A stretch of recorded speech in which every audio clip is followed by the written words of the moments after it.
जय हिंद साथियों, राष्ट्रहित चिंतक मंच के इस कार्यालय में आप सभी का स्वागत है।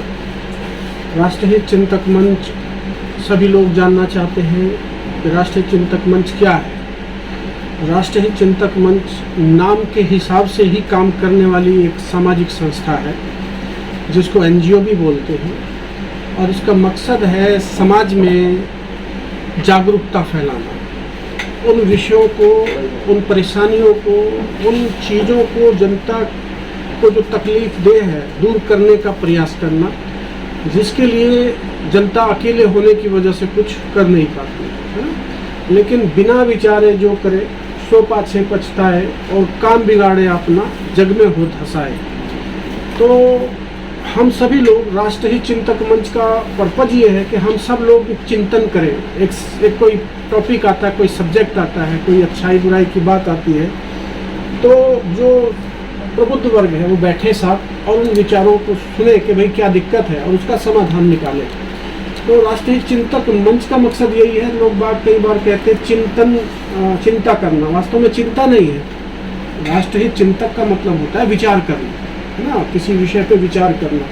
तो राष्ट्रहित चिंतक मंच का काम है समाज में आई हुई बुराइयां, राजनीति में आई हुई बुराइयां, उद्योग जगत में आई हुई बुराइयां, इसके अलावा विभिन्न शिक्षा के जगत में आई हुई बुराइयां, उन सबको हमें न्यूट्रलाइज करना है ना। जब हम उन सभी विषयों को एक एक करके उसके समाधान की तरफ ले जाएंगे तो तभी जनता को उसका फायदा होगा। लेकिन समाधान तक ले जाने के लिए एक व्यवस्था की ज़रूरत होती है।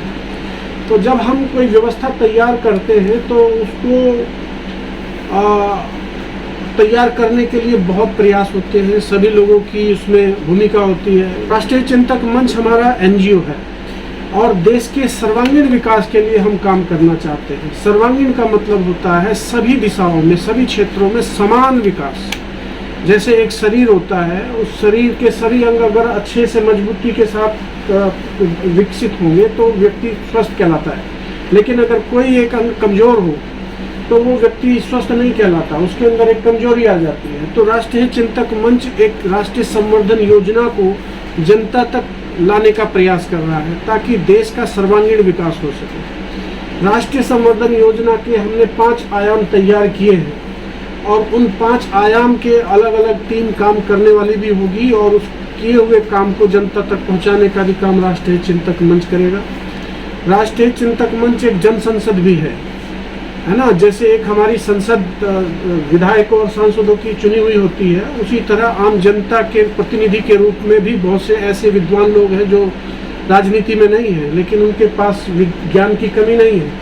तो हम उन सभी लोगों को संगठित करके और एक संविधान के अनुरूप जैसे एक संसद होती है उसी तरह से हम लोग राष्ट्रीय चिंतक मंच के तहत काम करेंगे। तो मैं बताना चाहता हूँ हमारे जो 5 आयाम हैं। पहला है राष्ट्रीय संवर्धक सांस्कृतिक चेतना मंडल। राष्ट्रीय संवर्धक सांस्कृतिक चेतना मंडल का सबसे बड़ा जो सोच है वो ये है कि जिस देश की संस्कृति अच्छी होगी उस देश का विकास भी अच्छा होगा। अगर देश की संस्कृति बिगड़ जाए तो देश का विकास चाहे कितना पैसा आ जाए लेकिन वहाँ पे सुख शांति, आपसी भाईचारा सब टूट जाता है। तो कहीं ना कहीं हम एक ऐसे संस्कृति को बनाना चाहते हैं जहाँ देश में सक्षम भी हो और आपस में भाईचारा भी बना रहे। तो ये हमारा राष्ट्रीय संवर्धक सांस्कृतिक चेतना मंडल का एक क्षेत्र है जिसपे हम लोग काम करते हैं। दूसरा हमारा है राष्ट्रीय संवर्धक युवा चेतना मंडल, यानी जो देश के युवा हैं उनकी शिक्षा भी ऐसी होनी चाहिए जो उसको राष्ट्र हित से जोड़ती है। जब किसी बच्चे की शिक्षा को हम राष्ट्र हित से जोड़ देंगे तो हमें फिर उसको ज़्यादा बताने की ज़रूरत नहीं है, वो अपने आप ही उस ऊंचाइयों तक पहुंच जाएगा जिसमें एक मानवता अच्छे से खिलखिलाती है, जिसमें एक इंसानियत अच्छे से तरक्की करती है। तो कहीं ना कहीं वो बच्चा जो है एक हमारे लिए राष्ट्र की देन है और हम उसको अगर अच्छे से तैयार करके उसको आगे बढ़ाएंगे तो वो देश के प्रति भी जिम्मेदार होगा। और हम सब ये उम्मीद करते हैं कि जब वो वास्तव में देश की बागडोर उसके हाथ में आएगी तो वो हम सब लोगों की भी ख्याल उसी तरह से करेगा जैसे एक बच्चा अपने माँ बाप की करता है। तीसरा हमारा है राष्ट्रीय संवर्धक सेवाश्रम चेतना मंडल। राष्ट्रीय संवर्धक सेवाश्रम चेतना मंडल का मकसद है कि जो आज हम उद्योगपति हैं या उद्योगों से जुड़े हुए लोग हैं, चाहे हम कर्मचारी के रूप में हैं, चाहे हम पूंजीपति के रूप में हैं, या इंजीनियर या कोई भी चीज़ हमारी जिम्मेदारी के साथ जुड़ी है, तो हमें भी ये सोच के काम करना है कि हम इस देश के लिए काम कर रहे हैं, हमारे काम से इस देश का नाम रोशन होना चाहिए। ये भी एक जागृति लोगों में डालने की जरूरत है। जब हमारा काम राष्ट्र के प्रति समर्पित होगा तो नेचुरली उसके अंदर एक गुण पैदा हो जाएगा, एक ऐसा गुण पैदा हो जाएगा जो अंतर्राष्ट्रीय जगत को भी आकर्षित करेगा। तो ये हम चाहते हैं राष्ट्रीय संवर्धक सेवाश्रम चेतना मंडल के तहत। और हमारा जो चौथा आयाम है वो है राष्ट्रीय संवर्धक जन चेतना मंडल। यानी जन चेतना के बिना कोई देश तरक्की नहीं कर सकता है ना। कोई भी अच्छा कार्य या बुरा कार्य है उसको जनता को बताना पड़ता है, तो जन चेतना पैदा करनी पड़ती है। तो राष्ट्रीय संवर्धक जन चेतना मंडल का जो क्षेत्र है वो ये है कि राष्ट्रीय चिंतक मंच के अंदर जो भी चीज़ें हम लोग डिस्कस करके उसको तैयार करेंगे, उसको जन जन तक पहुंचाना, उसको जन जन तक जोड़ना कि भाई ये आपके हित में है और आप इस रास्ते पे चलेंगे तो आपका ये हित होगा। तो एक राष्ट्रीय संवर्धक जन चेतना मंडल भी हमारा एक इसका क्षेत्र है। और जो पांचवा हमारा क्षेत्र है वो राजनीतिक सुधार से जुड़ा हुआ है, क्योंकि सत्ता की लड़ाई हमारे देश को कमज़ोर कर रही है। हमें जाति, धर्म, क्षेत्र, भाषा पे तोड़ करके वो अपनी गद्दी सुरक्षित करना चाहते हैं। तो ये जो राजनीति है, ये राजनीति नहीं बल्कि जननीति, समाज नीति, ये भी इसके एक हिस्से होने चाहिए। लेकिन वो सब एक ही तरफ हो गया है कि एक सत्ता में जाने वाले को पूंजीपति चाहिए, बाहुबली चाहिए, दलाल चाहिए। तो इन सब लोगों के साथ मिल करके आज उन्होंने आपकी सदन पे कब्जा किया हुआ है। वहाँ समाज सेवी व्यक्ति रहता नहीं है। तो हम जो राष्ट्रीय चिंतक मंच है, हम चाहते हैं कि देश में जो समाज सेवा करने वाले लोग हैं, समाज सेवा से जुड़े हुए जो लोग हैं, जिनके मन में समाज सेवा करने की इच्छा है और वो सचमुच ये चाहते हैं कि मैं देश की जिम्मेदारी के साथ जुड़ूं, मानवता की जिम्मेदारी के साथ जुड़ूं, तो राष्ट्रीय चिंतक मंच ने एक व्यवस्था बनाई है कि वो सब लोग आएँ, एक साथ बैठें, चर्चा करें और अच्छे अच्छे विचारों को जनता तक पहुंचाने का काम करें। और जिन लोगों में हम ये महसूस करेंगे कि इनको सदन में होना चाहिए, उनके लिए हमने एक व्यवस्था बनाई जिसका नाम है राष्ट्रीय चिंतक विपक्ष पार्टी। क्योंकि विपक्ष जो है, विपक्ष एक ऐसी चीज़ है जो सत्ता का मुंह छोड़ सकता है, वही विपक्ष में जा सकता है।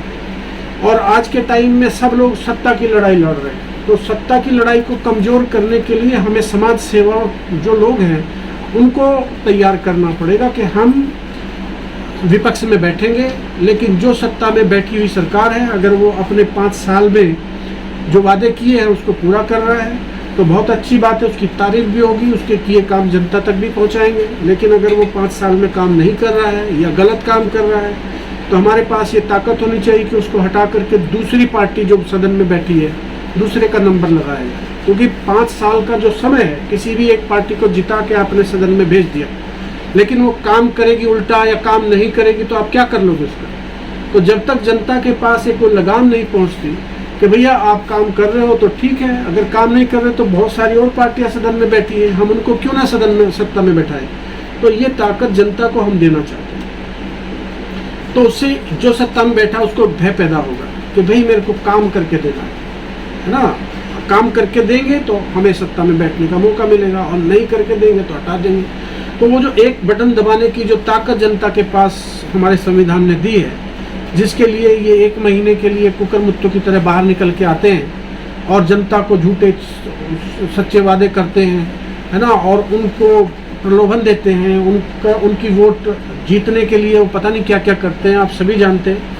तो क्या होता है कि वो जीत भी गए और जीतने के बाद जब सत्ता में जाएंगे तो जनता की बात तो करेंगे नहीं। उनकी जो ताकत थी वो तो ले ली उन्होंने। कोई भी पंचवर्षीय योजना में शुरुआत में ही जब एक व्यक्ति ने अपनी वोट दे दी तो चाहे उसने किसी को भी दी, अब उसकी ताकत खत्म हो गई, तो जनता से डरना खत्म हो गया। और जिन लोगों ने पैसे ले लिए या कोई भी प्रलोभन ले लिया, वो व्यक्ति कोई भी काम उस व्यक्ति से करा सकता है? नहीं करा सकता, क्योंकि उसने कहा भैया तुझे तो मैंने पैसे दिए हैं, तुझे तो मैंने ये चीज़ दी, तुझे तो मैं तेरे हित में क्या काम करूँगा। तो सबसे बड़ी बात है कि पहला चुनाव कोई भी हमारा जनप्रतिनिधि वो हाथ जोड़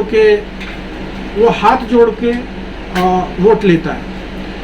दूसरा जो चुनाव है उसमें वो पैसे के बल पे चुनाव लड़ता है, और तीसरा चुनाव वो अपने बाहुबल पे लड़ता है।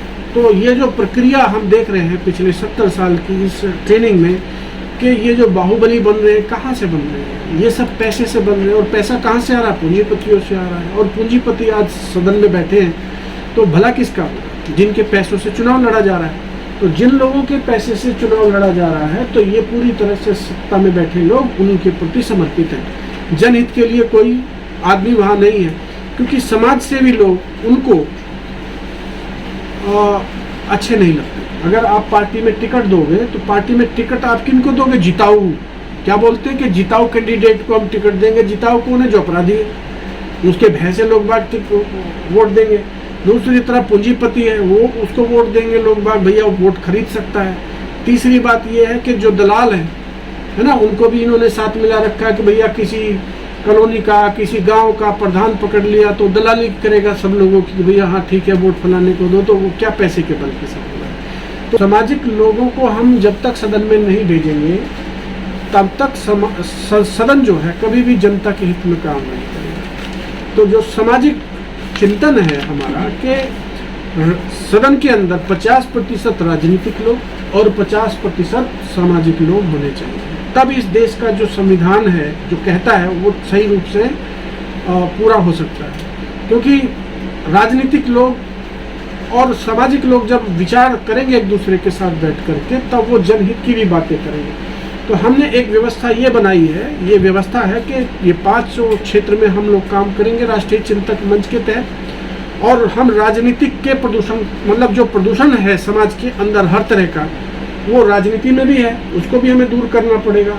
तो ये सब प्रदूषण मुक्त राष्ट्र बनाने की एक प्रक्रिया है, और इस प्रक्रिया में हमने ये व्यवस्था बनाई है कि जो सबसे बड़ा नुकसान देश को हो रहा है वो संसद से हो रहा है। क्योंकि आप कोई भी भ्रष्टाचार देखिए, कोई भी अपराधी देखिए, कोई भी चीज़ देखिए, वो वहाँ बैठे हुए लोगों के माध्यम से चलाई जा रही है। गलत कह रहा हूँ? बिल्कुल है। तो कम से कम हम जनता को जागरूक करें कि भाई आप जो अपनी एक वोट 1 सेकंड में दे देते हो, उसके बाद आपके पास ताकत नहीं है। तो राष्ट्रीय चिंतक विपक्ष पार्टी वो ताकत है जो आपको 5 साल तक सत्ता बदलने की भी ताकत देती है। तो दबाव बनेगा इनके ऊपर। तो हम इस सोच के साथ अपना काम कर रहे हैं। ये मैंने आपको अपनी इस पूरी डिटेल का थोड़ा सा हिस्सा बताया है। आप सब लोगों का बहुत बहुत धन्यवाद, आपने सुना। अब आपके मन में कोई क्वेश्चन हो, कोई बात पूछने का मन हो तो आप पूछ सकते हैं।